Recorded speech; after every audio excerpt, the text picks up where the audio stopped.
स्वागत है आपको एक बार फिर से मेरे YouTube चैनल पर। तो आज क्लास 12 के जीव विज्ञान चैप्टर 1 चैप्टर का नाम जीवों में जनन के अभ्यास प्रश्नों के बारे में अध्ययन करेंगे। तो पिछले भाग में प्रश्न नंबर 1 से लेकर के प्रश्न नंबर 5 तक के सभी प्रश्नों को हल करके बताया जा चुका है। यदि आप उस भाग का वीडियो नहीं देखे होंगे तो प्लेलिस्ट में ऑल वीडियो है, वहां से जाकर के वीडियो को देख सकते हैं।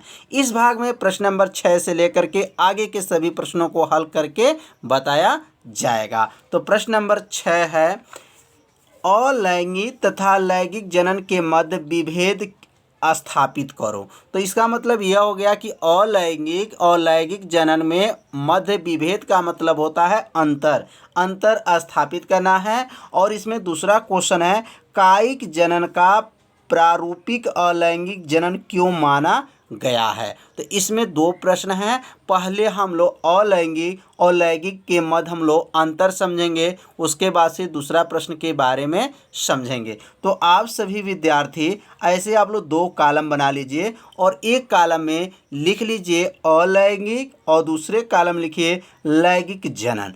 अब अलैंगिक जनन क्या है, अब इसमें पहला अंतर, इसके बाद से इसका में पहला अंतर नोट करेंगे।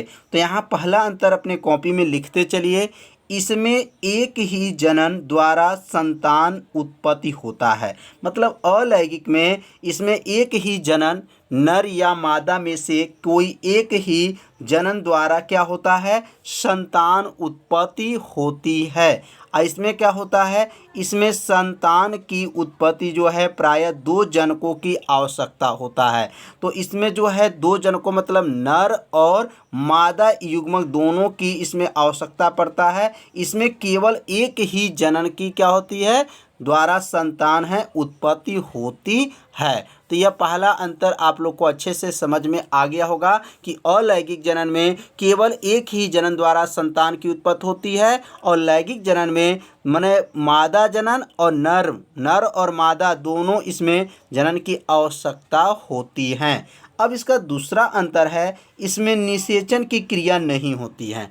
इसमें मतलब अलैंगिक जनन में निषेचन की क्रिया नहीं होती है और इसमें क्या है, निषेचन की क्रिया होती हैं। कितना आसान यह अंतर है। दूसरा अंतर और आसान है, इसमें निषेचन की क्रिया होती है तो इसमें निषेचन की क्रिया नहीं होती हैं। तीसरा है, इसमें नए जीव पूर्णतः जनन के समान गुणों वाले होते हैं। मतलब इसका अर्थ यह है कि जब नए जो जीव उत्पन्न होंगे वो पूर्णतः मतलब पहले जैसे जो जनन के समान गुण वाले ही क्या होंगे, होते हैं। तो यहाँ पे लिख देंगे इसमें नए जीव पूर्णतः जनन के समान गुणों वाले होते हैं। इसमें लिखेंगे इसमें नए जीवों में दोनों जनकों के गुण पाए जाते हैं। जो नए जीव होंगे मतलब नर और मादा दोनों जनकों के इसमें गुण पाए जाते हैं। तो तीन अंतर आप लोग को अच्छे से समझ में आ गया होगा। अब चौथा अंतर है, इसमें समसूत्री विभाजन होता है। इसमें जो है अलैंगिक जनन में समसूत्री विभाजन होता है और लैंगिक जनन में इसमें अर्धसूत्री विभाजन होता है। तो यह अंतर आप लोग को अच्छे से समझ में आ गया होगा। इसे आप लोग अपने कॉपी में नोट कर लीजिए, इसे 2 बार पढ़ लीजिए, आपको याद हो जाएगा। अब इसमें एक क्वेश्चन और दिया गया है। तो क्वेश्चन क्या है, लिखा गया क्वेश्चन, कायिक जनन का प्रारूपिक अलैंगिक जनन क्यों माना गया है। तो अब यहाँ पे नोट कर लेंगे।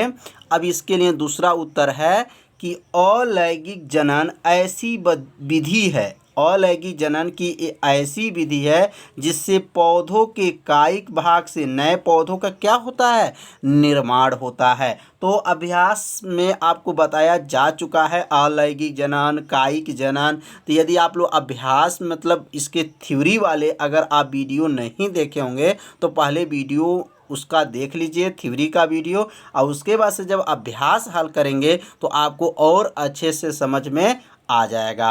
तो यहाँ लिख लेंगे अलैंगिक जनन की ऐसी विधि है जिससे पौधों को कायिक भाग से नए पौधों का क्या होता है, निर्माण होता है। अतः इसमें एक ही जनन भाग लेता है तथा इसके द्वारा उत्पन्न संतति आनुवंशिकी एवं आकारकी में अपने जनन के समान होती हैं। इसका मतलब यह हो गया कि अलैंगिक जनन में केवल एक ही जनन जो है भाग लेता है, उसी के द्वारा जो संतति जो आनुवंशिकी और आकारकी में अपने जनन के क्या होगा, समान होती हैं। तो इस प्रकार हम कह सकते हैं कि कायिक जनन वास्तव में प्रारूपिक अलैंगिक जनन होता है। तो कायिक जनन वास्तव में क्या है, प्रारूपिक अलैंगिक जनन होता है। तो इसे अपने कॉपी में क्या कीजिए, इस उत्तर को लिख लीजिए और इसे 2 बार जरूर पढ़ लीजिए, आपको अच्छे से समझ में आ जाएगा। तो अब अगला जो क्वेश्चन है, यह क्वेश्चन तो मोस्ट आईएमपी है, क्योंकि इसके पहले थ्योरी में बताया जा चुका है जब अभ्यास हल नहीं हो रहा था। इसके पहले 10 भाग का वीडियो अपलोड है, उस 10 भाग का वीडियो आप लोग ज़रूर देखिए, जिससे आपको अच्छे से यह अभ्यास समझ में आ जाएगा।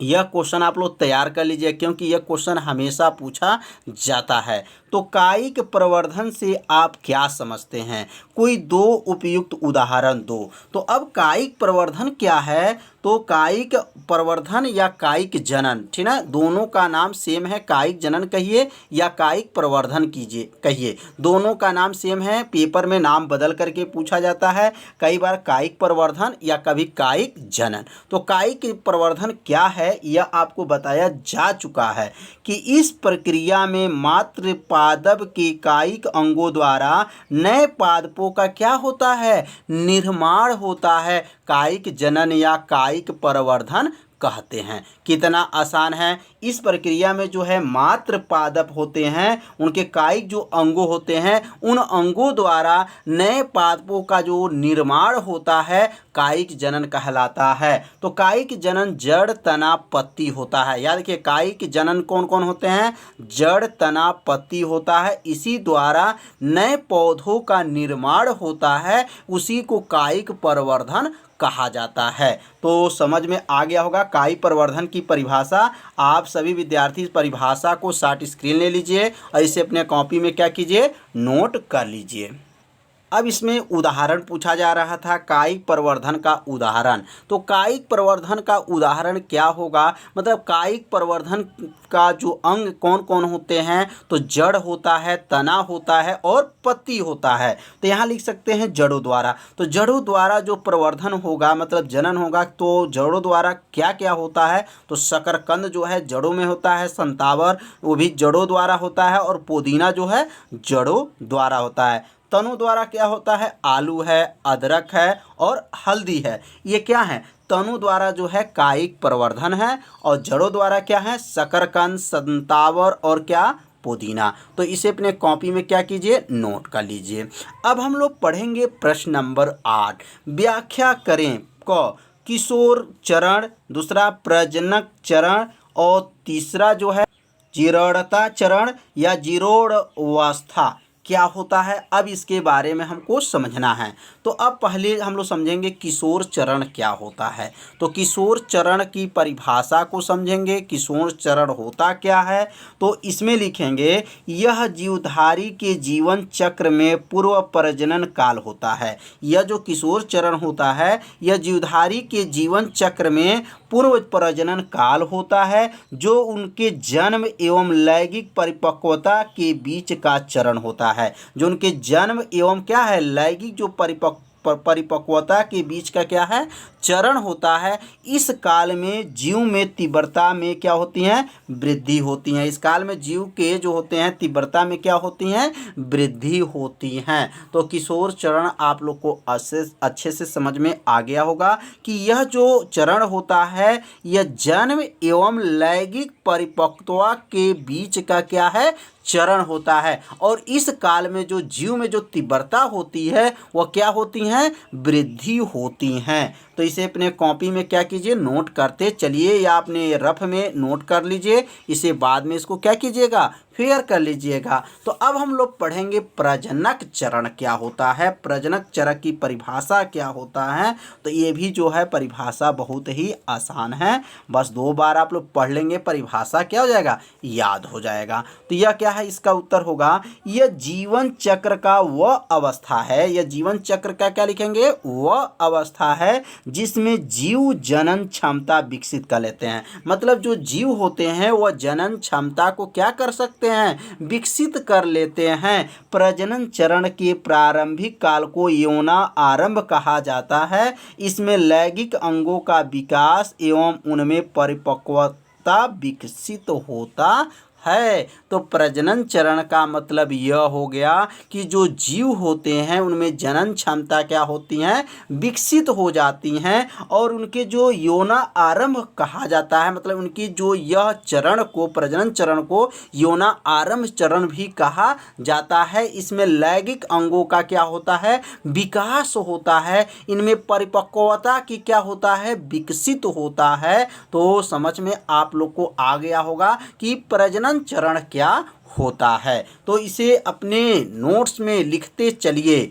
अब अगला जो हम लोग पढ़ेंगे जीर्णता चरण। जीर्णता चरण या जीर्णो अवस्था क्या है, तो अब इसके बारे में समझेंगे। यह जो अवस्था होता है यह लास्ट स्टेज चलता है मनुष्य के अंदर जो होती है, लास्ट जो हमारा चरण है, तो यह पक्ष जनन काल है। पक्ष मतलब सबसे लास्ट काल माना जाता है।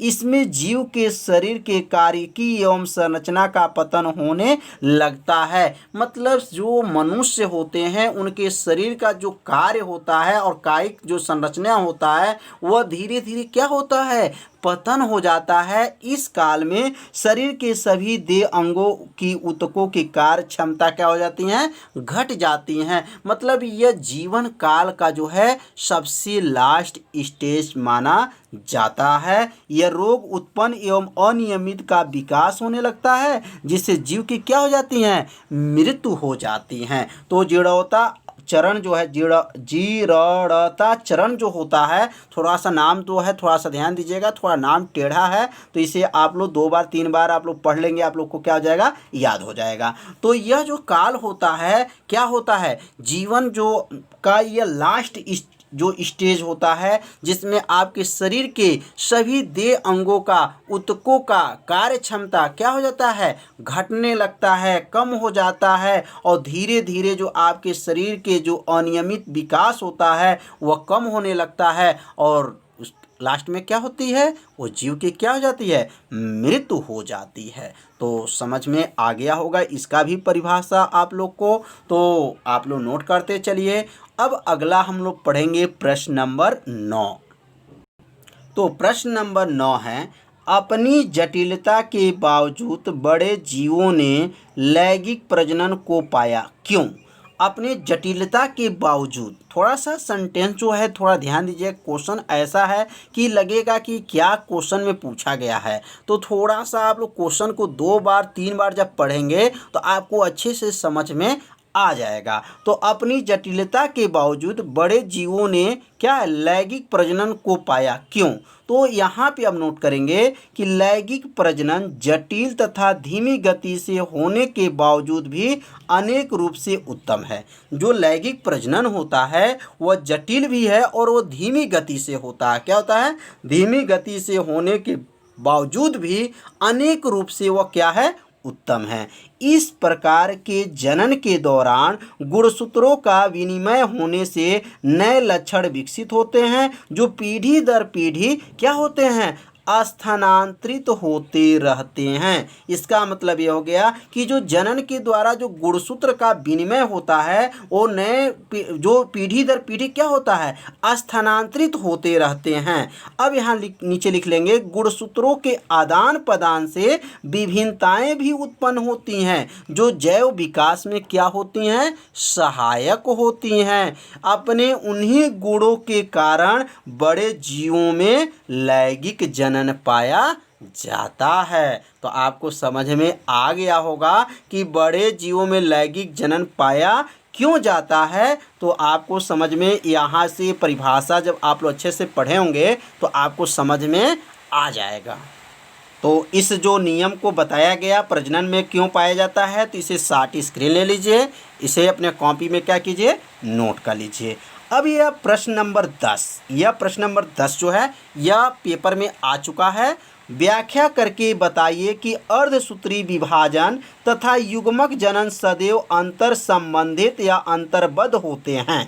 तो यहाँ इसका उत्तर बहुत ही आसान है। जो आवृत बीजी होते हैं, आवृत बीजी में परागकण अंड कोशिका दोनों अगुणित होते हैं। यह अभ्यास में बताया जा चुका है, आप लोग नहीं पढ़े होंगे तो पहले अभ्यास वाले इसके बैक में जो 10 भाग का वीडियो अपलोड है पहले उसको पढ़ लीजिए। उसके बाद से जब अभ्यास हल करेंगे तो आपको अच्छे से समझ में आ जाएगा। तो यहाँ जो है आवृत बीजी में परागकण एवं अंड कोशिका दोनों क्या होते हैं, अगुणित मतलब यन होते हैं, और अर्धसूत्री विभाजन द्वारा क्या होते हैं, बनते हैं। अतः स्पष्ट है कि अर्धसूत्री विभाजन तथा युग्मक जनन सदैव अंतर संबंधित होते हैं। कितना आसान इसका उत्तर है। तो इस उत्तर को अपने कॉपी में नोट कर लीजिए, 2 बार पढ़ लीजिए, निश्चित है आपको अच्छे से याद हो जाएगा। तो आज का वीडियो कैसा लगा है आप लोग ज़रूर कमेंट कीजिए।